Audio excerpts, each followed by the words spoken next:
गणपती बाप्पा मोरया, मंगलमूर्ती मोरया. बाप्पाच्या कृपेने तुमच्या सर्व इच्छा मनोकामना पूर्ण हो. तर आज मी तुम्हाला पितृपक्षातील अविधवा नवमी, ज्याला आपण मातृनवमी किंवा अहेव नवमी देखील म्हणत असतो, तर या नवमीची कथा सांगणार आहे. त्यामुळे व्हिडिओ स्किप न करता शेवटपर्यंत जरूर बघा. चॅनलवरती नवीन असाल तर चॅनल लाईक करा आणि सबस्क्राईब देखील करा.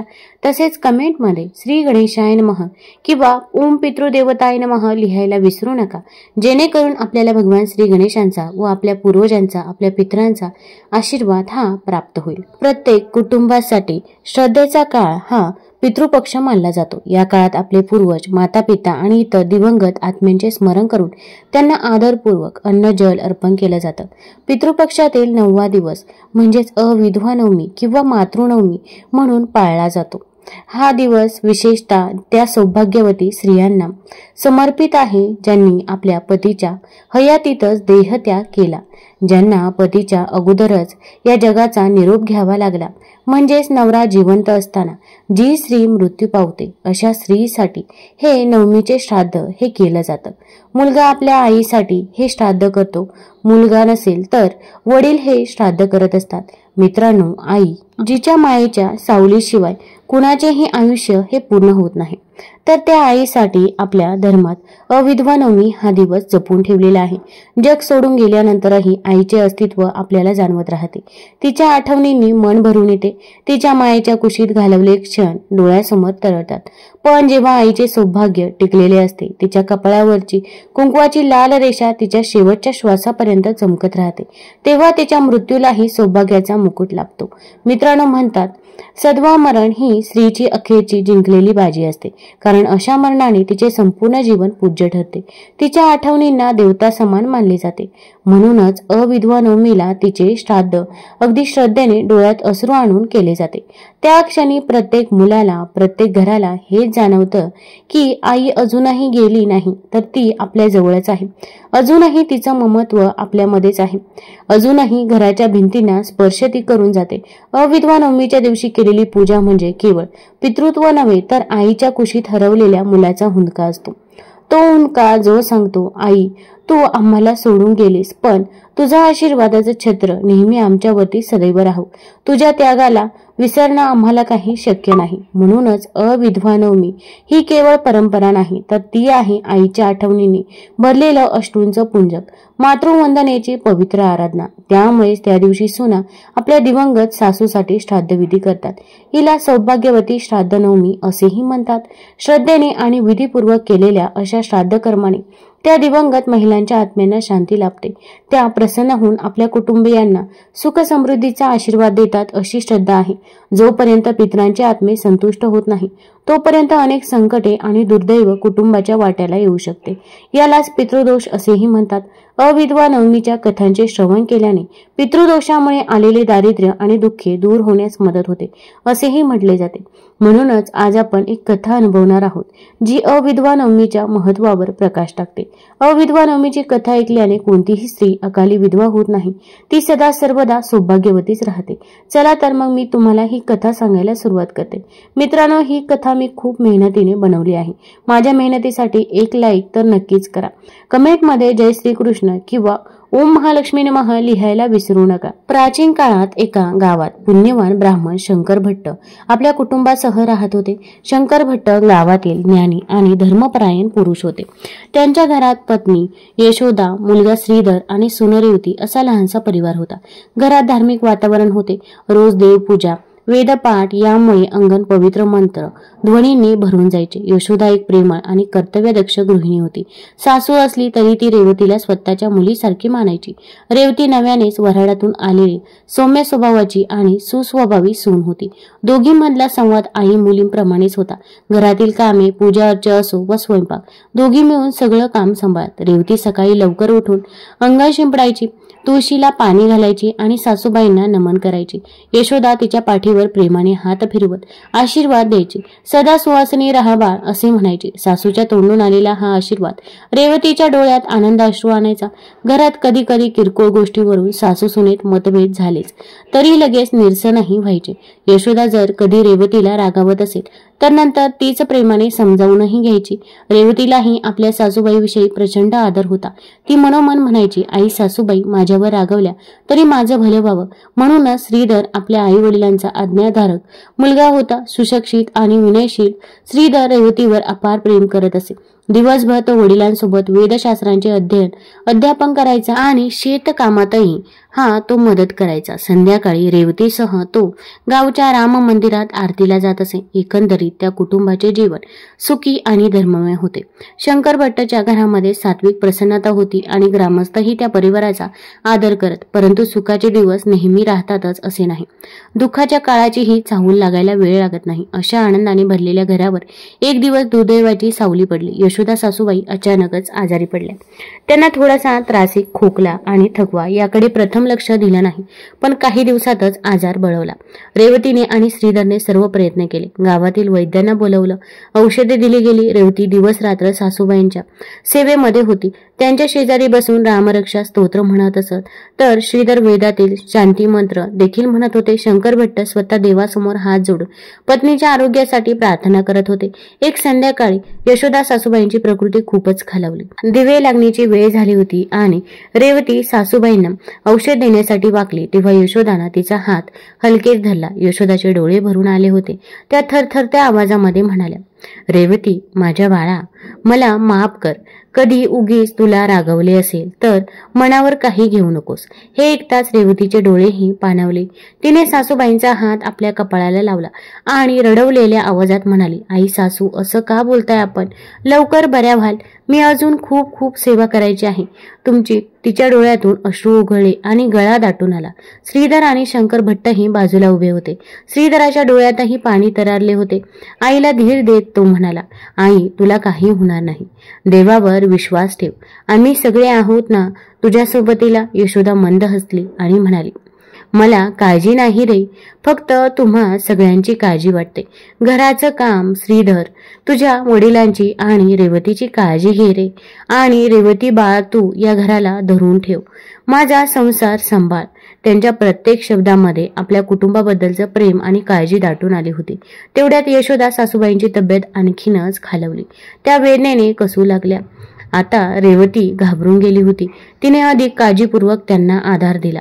शंकर भट्टांनी रामाचे नाव मुखात घ्यायला सुरुवात केली होती.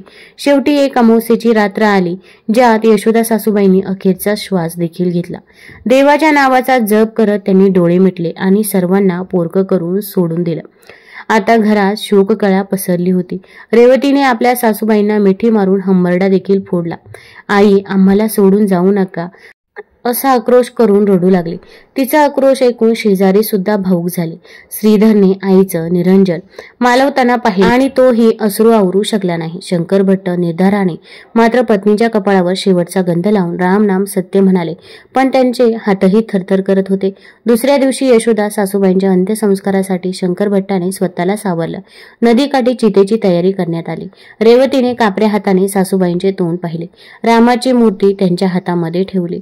आई सासू, रामाच्या चरणी आपल्याला स्थान मिळव. ती ओक्साबोक्षी रडत होती.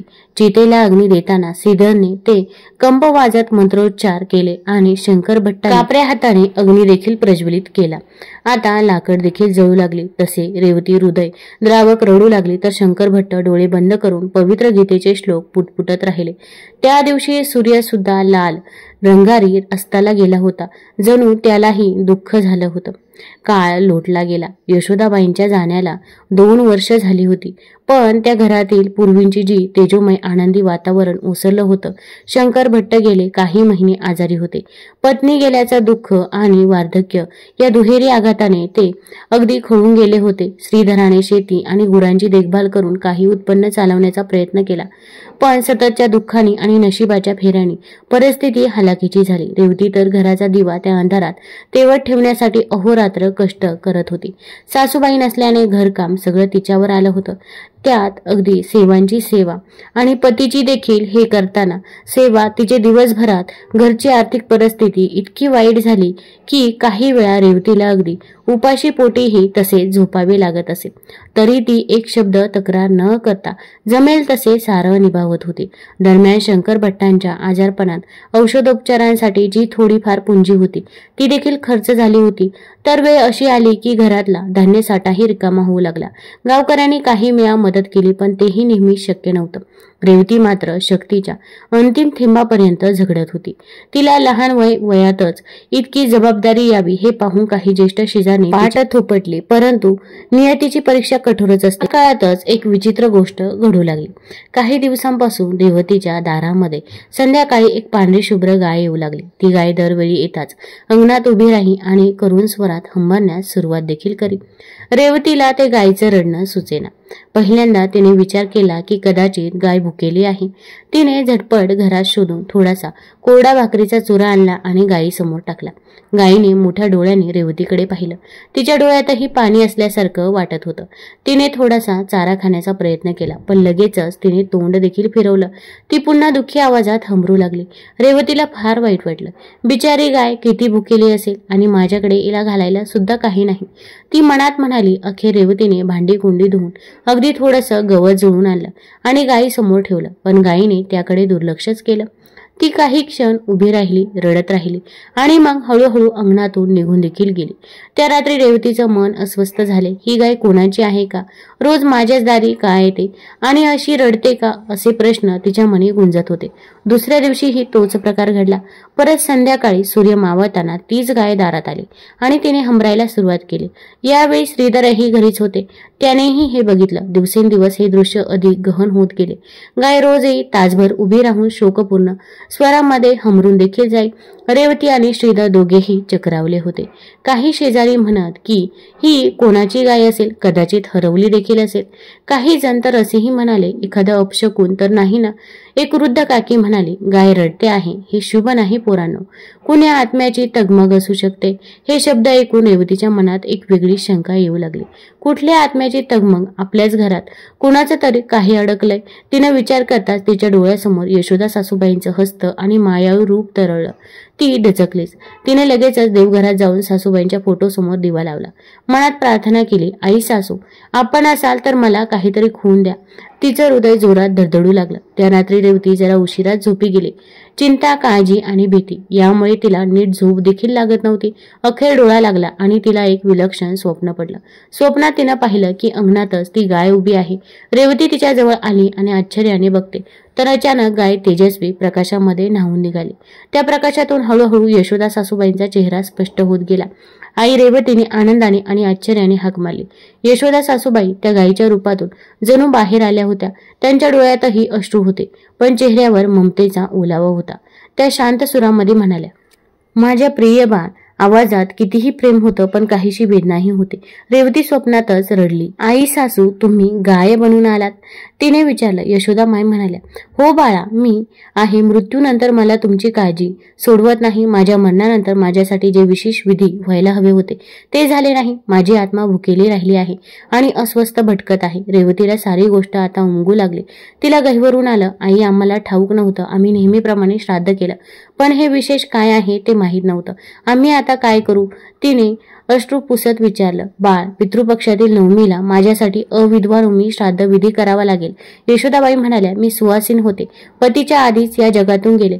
अशा स्त्रियांच्या आत्मशांतीसाठी नवमी तिथीला पुत्राने किंवा कुटुंबाने विशेष श्राद्ध करावे असा शास्त्रविधी आहे. तू आणि श्रीधरने मिळून ही कृती केली तर मला मुक्ती मिळेल. रेवती हात जोडून ऐकत होती. ती स्वतःला दोष देऊ लागली. आमच्याकडून मोठी चूक झाली आई, त्यामुळेच तुम्हाला हे भोगावं लागतंय. आम्ही न कळत तुमचा अपमान केला. कृपा करून क्षमा करा. यशोदा हसल्या पण डोळ्यातल्या अश्रू तरळले होते. मी तुला दोष देत नाही बाळा. तुम्ही दोघांनीही नेहमी माझी सेवा केली आहे पण आता माझ्या आत्म्याच्या विश्रांतीसाठी या शेवटच्या कर्तव्याची पूर्तता करा. नवमीला एखाद्या सुवासनी स्त्रीला घरी आमंत्रण द्या. तिचे पूजन करून तिला भोजन द्या आणि तिच्या रूपात मला तृप्त करा. रेवतीने मान हलवून कबुली दिली. तिला अजून एक प्रश्न सतावला. आई बाबा आजारी आहेत. तेही खूप त्रास भोगताय. तुमच्या दुःखामुळे त्यांची ही दशा झाली आहे का? यशोदा सासूबाईंचा चेहरा दुःखाने काळवंडला. तुझे सासरे माझ्यासाठीच काळजीत आहे. मी अशी अडकून राहिले म्हणून त्यांनाही स्वास्थ्य लाभत नाही. पितृदोषाने घराला ग्रासला आहे. तुम्ही विधी पूर्ण केला तर त्यांची तब्येत देखील सुधारेल. रेवतीने स्वप्नातच त्यांच्या पाया पडण्याचा प्रयत्न केला, पण त्या तेजस्वी रूपाजवळ गेली तसे यशोदामाय प्रेमाने तिला थांबवत म्हणाल्या, देव तुम्हाला सद्बुद्धी देव आणि बळ देव माझी मुलगी, असे म्हणत त्याने रेवतीला अलगद मिठी मारली. तेच स्वप्न संपत आलं. रेवतीने त्यांच्या चरणांना स्पर्श केला आणि आई म्हणत हंबरडा फोडणार इतक्यात तिचा डोळा खडकन उघडला. रेवती घामाघूम झाली होती. श्वास अगदी जलद चालू होता आणि हृदय धडधड देखील करत होतं. तिने हाताने चेहरा पुसला तर खरोखरच डोळ्यांतून अश्रू वाहत होते. आता काय करावे काही क्षण तिला कळेनाच. जे पाहिलं ते सत्य होतं की स्वप्न. पण इतक्यात बाजूला हालचाल झाली. श्रीधर जागा झाला होता. आता रेवतीचं रडणं आणि अस्वस्थ हालचाल पाहून तो देखील घाबरला होता. रेवती, काय झालं? वाईट स्वप्न पडलं का? त्यानं काळजीनं तिला विचारलं. रेवतीनं काही बोलायलाच तयार नव्हती. ती फक्त रडत होती. श्रीधरने तिचे दोन्ही खांदे धरून हलकेच धीर देत विचारले, बोल ना, काय झालं? त्याच्या आग्रहाने अखेर रेवतीने स्वतःला सावरलं आणि स्वप्नात जे काही पाहिलं ते सगळं त्याला सांगितलं. एक शब्दही न सोडता तिने ते दृश्य वर्णन केलं. श्रीधर ऐकत राहिला. आधी त्याला आश्चर्य वाटलं, पण हळूहळू गोष्ट स्पष्ट होत गेली. तसे त्याच्याही डोळ्यात पाणी उभं राहिलं. आपल्या आईची आत्मा इतक्या यातना भोगत आहे आणि आपल्याला कल्पनाही नव्हती. तो दुःखी झाला. त्याने आपल्या आजारी वडिलांकडे पाहिलं, जे शेजारचे खाटावर झोपले होते. रात्रीची वेळ असल्यामुळे ते गाढ झोपेत होते आणि त्यांना या संभाषणाचा पत्ता देखील नव्हता. आपण लगेच बाबांना सांगूया, श्रीधर म्हणाला. रेवतीनेही होकार दिला. हो, त्यांना सांगितलं पाहिजे आणि आपण काहीतरी उपाय लवकरात लवकर करायला हवा. ती म्हणाली. सकाळ झाली तेव्हा रेवती आणि श्रीधर दोघांनी शंकर भट्टांना स्वप्नाची गोष्ट काळजीपूर्वक सांगितली. वृद्ध शंकर भट्टांनी डोळे मोठे केले. काय सांगता? त्यांनी अशक्त आवाजात विचारलं. श्रीधरने आईच्या आत्म्याची व्यथा आणि अविधवा नवमी विधीचे महत्त्व सांगितलं. तसे शंकर भट्टांच्या डोळ्यांतून अश्रू व्हायला लागले. मीच चुकलो, ते दुःखाने म्हणाले. मी वेदशास्त्र जाणणारा ब्राह्मण, परंतु पत्नीचं अविधवा श्राद्ध मला करायचं राहून गेलं. त्या बिचारीचा आत्मा म्हणूनच भटकतो. त्यांच्या आवाजामध्ये तीव्र खंत दिसून येत होती. त्यानंतर रेवती आणि श्रीधरने त्यांची समजूत काढण्याचा प्रयत्न केला. बाबा, असा स्वतःला दोष देऊ नका.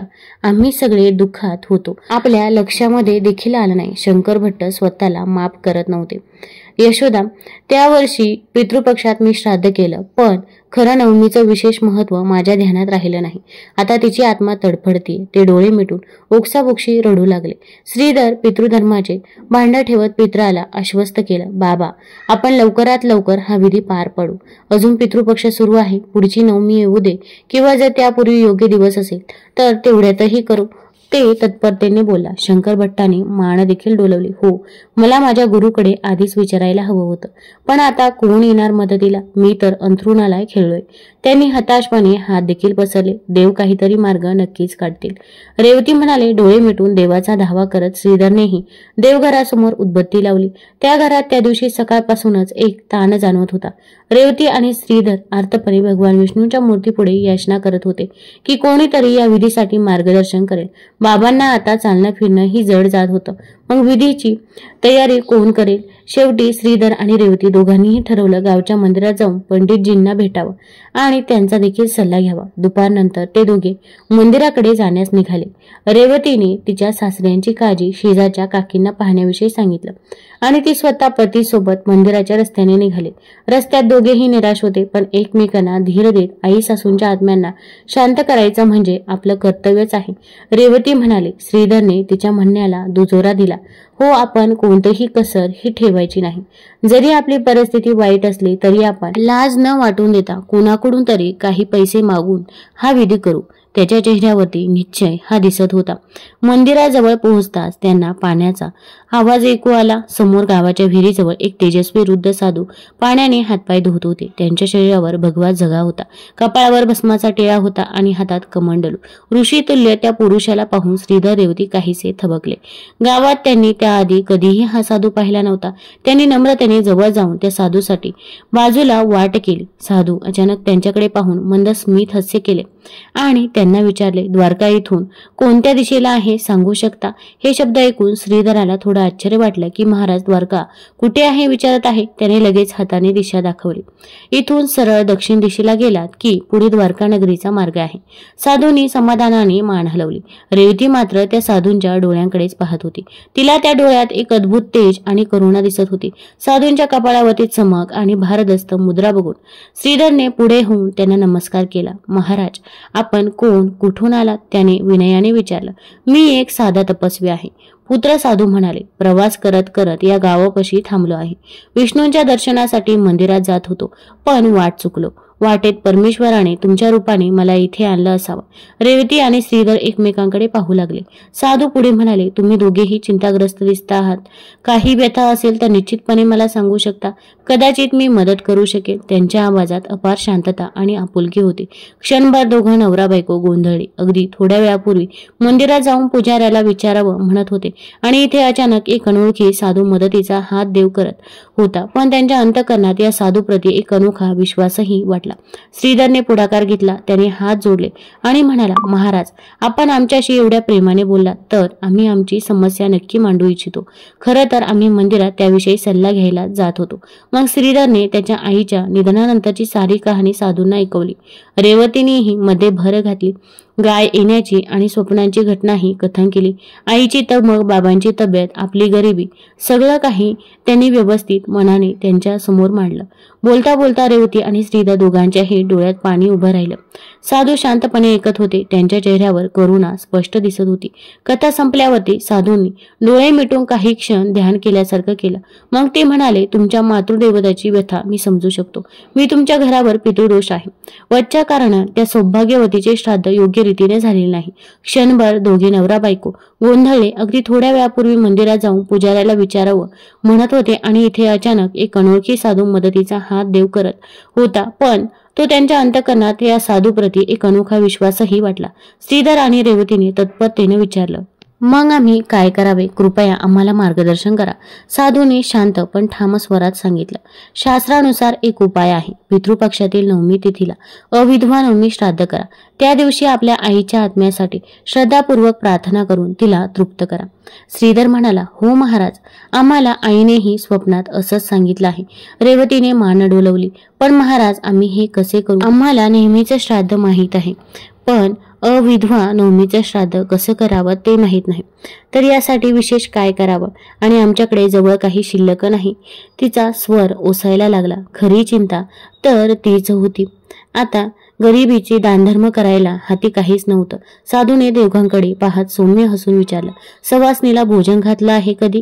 रेवती आणि श्रीधर प्रश्नांचा अर्थ समजून आश्चर्याने एकमेकांकडे पाहू लागले. मग साधूने स्पष्ट केलं. अविधवा नवमीच्या दिवशी एका सुवासनी म्हणजे जिचा पती हयात आहे अशा स्त्रीला आपल्या घरी निमंत्रित करा. तिला आदराने भोजन द्या. तिच्या ओटीमध्ये नवीन वस्त्र आणि नारळ असा सुमंगल प्रसाद अर्पण करा. ही सुवासनी म्हणजे जणू तुमच्या आईचं रूप समजा. तिच्या माध्यमातून तुमची आई तृप्त होईल. साधूंचे शब्द ऐकून रेवतीच्या डोळ्यात आशेचा किरण देखील चमकला. ती म्हणाली. हो महाराज, आम्ही नक्कीच तसं करू. पण एक विनंती. आमची परिस्थिती हलाखीची आहे. आम्ही कसं बसं 2 वेळेचं चालवतो. अशा अवस्थेत भोजन आणि वस्त्र कसं काय पुरू? बोलता बोलता तिचा कंठ दाटला. तेव्हा साधूंनी उजवा हात वर करून आशीर्वाद देत म्हटले. तुम्ही निश्चिंत राहा. श्रद्धेने केलेल्या कृतीत अपार शक्ती असते. परमेश्वर तुमच्या अडचणी सोप्या करेल. तुमच्याकडे जे आहे ते उत्तम भावनेने अर्पण करा. तुमची आई प्रेमाची भुकेलेली आहे, केवळ अन्न पाण्याची नव्हे. त्या ऋषींच्या तोंडून निघालेल्या या शब्दाने रेवती आणि श्रीधरला थोडासा धीर दिला. दोघांनीही त्या साधूला दंडवत घातला. महाराज आपल्या ऋणातून कधीच उतरू शकत नाही. श्रीधर म्हणाला. आमच्या आईसाठी आपण प्रकाशाचा किरण ठरलात. रेवतीनेही कृतज्ञतेने पाहिलं. साधूने दोघांच्याही मस्तकावर हात ठेवून त्यांना आशीर्वाद देखील दिले. तुमच्यावर कृपा करू. तुमच्या मातेची आत्मा लवकरच शांती लाभो, असे उद्गार त्यांनी उच्चारले. श्रीधराला अचानक जाणवलं की हा वृद्ध साधू कोण साधा सुद्धा नाही. त्यांच्या आशीर्वादात विलक्षण तेज होतं. रेवती आणि श्रीधर पुन्हा वंदन करण्यासाठी वाकले. तोपर्यंत ते वृद्ध तपस्वी लांब निघून गेले होते. काही क्षणातच ते नजरेआड झाले देखील होते. भरल्या मनाने घरी परतले. घरी येताच बाबांना सर्व सांगितले. शंकर भट्ट हे ऐकून हलकेच हसले देखील. भगवान बरोबर मार्ग हा दाखवतोच.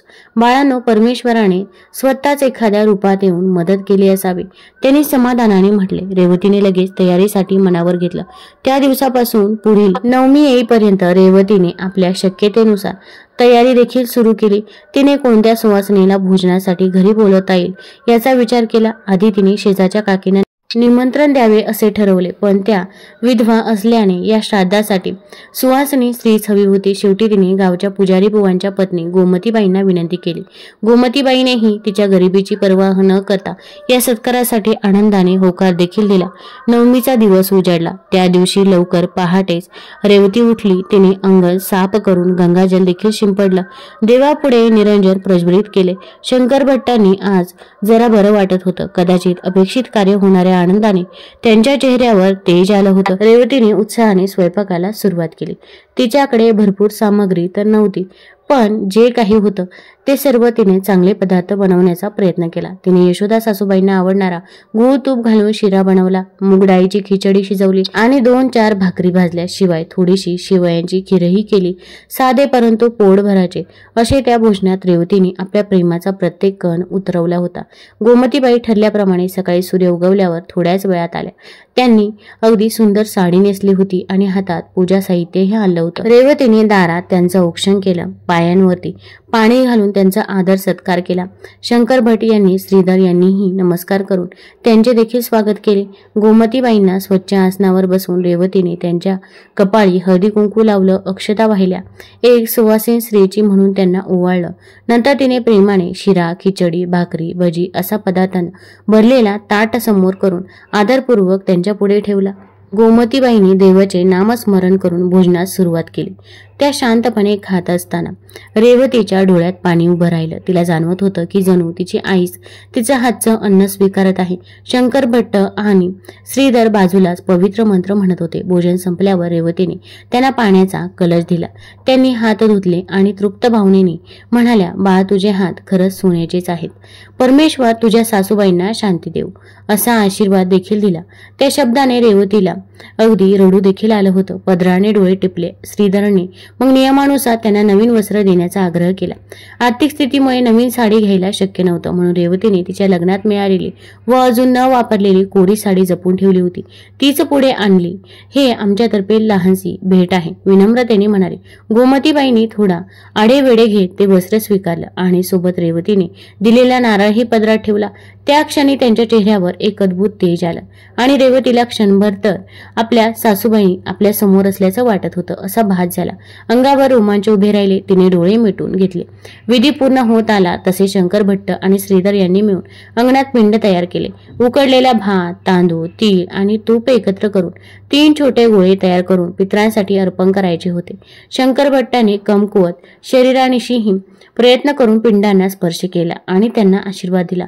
श्रीधरने ते पिंड झाडाखाली नेऊन ठेवले आणि तांदूळ, तीळ वाहून पाणी अर्पण केलं. रेवतीने ताटातील उरलेले थोडं अन्न कावळ्यासाठी बाहेर अंगणात ठेवलं. जसे त्यांनी श्राद्धाचा संकल्प उच्चारला तसे अचानक कुठून तरी एक काळा कावळा येऊन अंगणातल्या जेवणाजवळ बसला. त्याने 2-3 वेळा कावकाव केली आणि पटकन अन्नावर तुटून पडला. त्यांच्यासोबत आणखी एक कावळीण देखील आली होती. दोघांनी ते अन्न चवीने खाल्ले आणि काव काव आवाजात कर्कश ध्वनी काढले, जणू आनंद व्यक्त करत होते. रेवती, श्रीधर आणि शंकर भट्ट हे दृश्य आश्चर्याने बघत होते. आपले पितर तृप्त झाले याची ती साक्ष होती. कावळ्याने जेवण संपवलं तसे झटकन उड्डाण घेतलं आणि आकाशात दूर निघून गेले. श्राद्धविधी पूर्ण झाला होता. त्या क्षणी शंकर भट्टाने दोन्ही हात वर करून आकाशाकडे पाहिलं आणि देवाचे आभार देखील मानले. श्रीधरने शेजारी येऊन उभ्या असलेल्या रेवतीचा हात हातात घेतला. दोघांच्या डोळ्यातून आनंदाश्रू वाहत होते. त्यांना जाणवत होतं की घरावरचं दाटलेलं दुःखाचं मळब आता दूर होत आहे. शंकर भट्टाने थकत थकत रेवतीला जवळ बोलावलं. माझ्या मुली, तू आमच्या घराचं रक्षण केलंस. यशोदेला आज खऱ्या अर्थाने मुक्ती मिळाली असं म्हणून त्यांनी रेवतीच्या डोक्यावरती हात ठेवला आणि भरल्या डोळ्यांनी आशीर्वाद दिला. रेवतीला एक क्षण आपले सासरे तिच्या दिवंगत आई सासूंच्याच आवाजात बोलताय असा भास झाला. सायंकाळची वेळ होती. दिवे लागण्याची वेळ होती.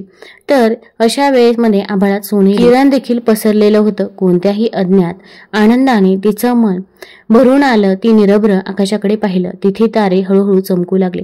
त्या रात्री रेवतीला पुन्हा एक स्वप्न पडलं. तिने पाहिलं की घरात यशोदा सासूबाई उभ्या आहेत, अगदी पूर्वीसारख्या, तन्मयंद स्मित करत. त्यांच्या देहाभोवती मंद सोनेरी तेज आहे. रेवती पुढे होऊन त्यांना नमस्कार करते आणि यशोदा तिला उचलून प्रेमाने मिठी मारत आहे. बाळ, तुझ्या कर्तव्यामुळे मला आज मुक्ती मिळाली. यशोदाबाई म्हणत आहे, तू मला अन्न दिलंस, सन्मान देखील केलास. मला आता काळजी नाही. मी सद्गतीला जात आहे. रेवतीचे डोळे स्वप्नातही भरून येतात. आई, आम्हाला सोडून जाऊ नका. ती लहान मुलीसारखी रडत होती. यावर यशोदामाय हसून तिचे अश्रू पुसतात. अगं वेडे, मी आता नेहमीच तुम्हा सगळ्यांसोबत आशीर्वाद रूपाने असेल, पण माझं हे रूप तुला दिसणार नाही. तुझ्या सासऱ्यांची तब्येत लवकर देखील सुधारेल. तुमच्या आयुष्यात सुख देखील येईल. परमेश्वर तुमच्यावरती कृपा करो. यशोदा सासूबाई निघून जाण्याच्या तयारीत आहेत. असं जाणवत यशोदा हळूहळू प्रकाशात विलीन होऊ लागतात. जाण्यापूर्वी शेवटचं म्हणतात, माझ्या सुनेसारख्या मुलीवर मला गर्व आहे. श्रीधर बाळाला सांग की त्याची आई सदैव त्याचं रक्षण करेल. हसत मुखाने स्वर्गलोकाकडे त्या निघून जातात. रेवतीचा डोळा मग पुन्हा एकदा भावुकतेने उघडतो. ती जणू खऱ्या भेटीचाच अनुभव घेऊन आली होती, जागी झाली होती. शेजारी श्रीधरही उठलेला. रेवती, मला आईचा आवाज ऐकल्यासारखा वाटला. तो म्हणाला. रेवतीने डोळ्यातले आनंदाश्रू पुसत त्याला स्वप्नातील भेट देखील सांगितली. दोघेही देहबान हरपून ऐकत होते. त्या लहानशा खोलीत अचानक एक प्रसन्न सुगंध दरवळल्यासारखा वाटू लागला. त्यांना समजलंच की यशोदा सासूबाईंच्या आत्म्याने तुष्ट होऊन त्यांना आशीर्वाद दिला आहे. त्या दिवसानंतर कुटुंबाची स्थिती हळूहळू सुधारू लागली. शंकर भट्टांची तब्येत काही दिवसातच चांगली होऊ लागली. त्यांच्या अंगात पूर्वीचा उत्साह आणि शक्ती परत येऊ लागली. ते स्वतः सांगू लागले की जणू त्यांच्या मनावरच पितृदोषाचं ओझं उतरलेलं आहे. श्रीधराला शेतात चांगलं पीक येऊ लागलं. पूर्वी कोरड्या राहिलेल्या विहिरीला पुन्हा पाणी लागलं. रेवतीच्या चेहऱ्यावरती आता एक नवीन उमेद आणि समाधान दिसत होतं. श्रीधरने दरवर्षी पितृपक्षात नवमीला आईचं अविधवा श्राद्ध करण्याचा निश्चय केला. रेवतीनेही अखेरपर्यंत ती परंपरा चालू ठेवली. यशोदा सासूबाईंची ही विचित्र परंतु भक्तिमय कहाणी गावभर पसरली आणि बऱ्याच कुटुंबांनी या घटनेतून शिकून आपल्या घरातील दिवंगत सुवासिनींचा श्राद्धविधी सुरू केला. अशा रीतीने एका दुःखात प्रवासाचा सुखांत झाला. पितृऋण फेडल्याने एक भटकती आत्मा मुक्त झाली आणि कुटुंबावर पुन्हा सुख शांती देखील नांदू लागली. अविधवा नवमी श्राद्धाच्या कृतीने त्या कुटुंबाला स्वतःच्या अनुभवातून या विधीचं महत्त्व उमगलं आणि त्यांनी इतरांनाही ते सांगितलं. आजही या कथेतून आपल्याला हेच शिकायला मिळतं की ज्या आपल्या प्रिय स्त्रिया आपल्या आधी गेल्या त्यांचे ऋण फेडणे आणि त्यांना शांती देणे हे आपले परम कर्तव्य आहे. प्रिय मित्रांनो, जर ही कथा आपल्या हृदयाला स्पर्शून गेली असेल तर कमेंट करून नक्की सांगा. व्हिडिओ कसा वाटला? चॅनलला लाईक करा, सबस्क्राईब करा आणि कमेंटमध्ये जय पितृदेव लिहायला विसरू नका आणि आपल्या मित्रपरिवारासोबत जरूर शेअर करा. धन्यवाद.